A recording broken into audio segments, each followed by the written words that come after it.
السلام علیکم ورحمۃ اللہ وبرکاتہ۔ الحمد للہ رب العالمین والصلاة والسلام علی رسولہ الکریم، اما بعد۔ اس دنیا کے اندر اللہ رب العزت کی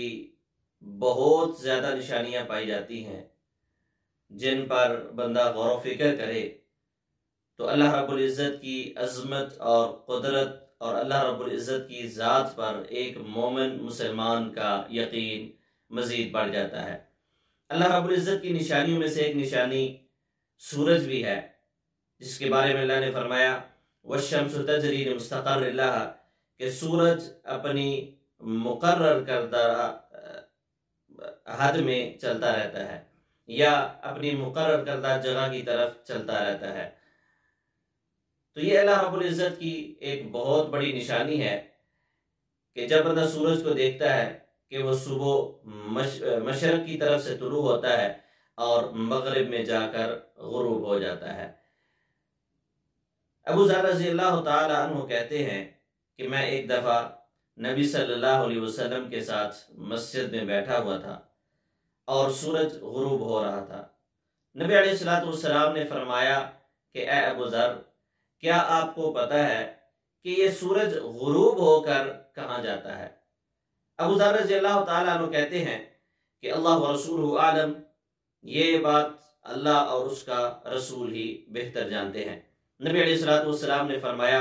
کہ ابو ذر، یہ سورج جب غروب ہوتا ہے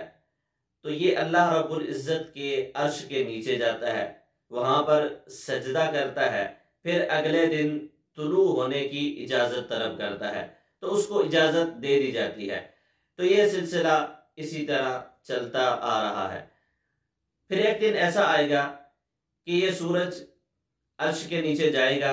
اللہ رب العزت کو سجدہ کرے گا، لیکن اس کا سجدہ قبول نہیں کیا جائے گا،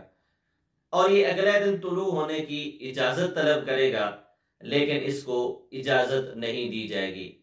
بلکہ یہ کہا جائے گا کہ تو جہاں سے آیا ہے وہیں پر دوبارہ چلا جا۔ جس دن سورج کو یہ کہا جائے گا کہ جو تو جہاں سے آیا ہے وہاں پر چلا جا، تو یہ سورج مشرق کے بجائے مغرب کی طرف سے طلوع ہوگا، اور یہ ایسا دن ہوگا جس کے بارے میں اللہ نے فرمایا لا ينفع نفسا ایمانها لم تكن آمنت من قبل، کہ کسی کافر کو اس کا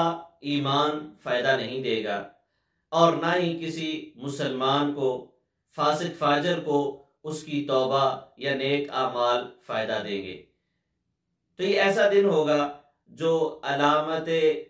قیامت ہیں ان میں سے سب سے بڑی جو علامت ہے، یعنی سورج کا مشرق کے بجائے مغرب سے غروب ہونا، یہ اس دن اس علامت کا ظہور ہوگا۔ تو اللہ رب العزت ہمیں اس دن کے آنے سے پہلے نیک اعمال کرنے کی توفیق عطا فرمائے اور ہمیں توبۃ نصوحہ کرنے کی توفیق عطا فرمائے۔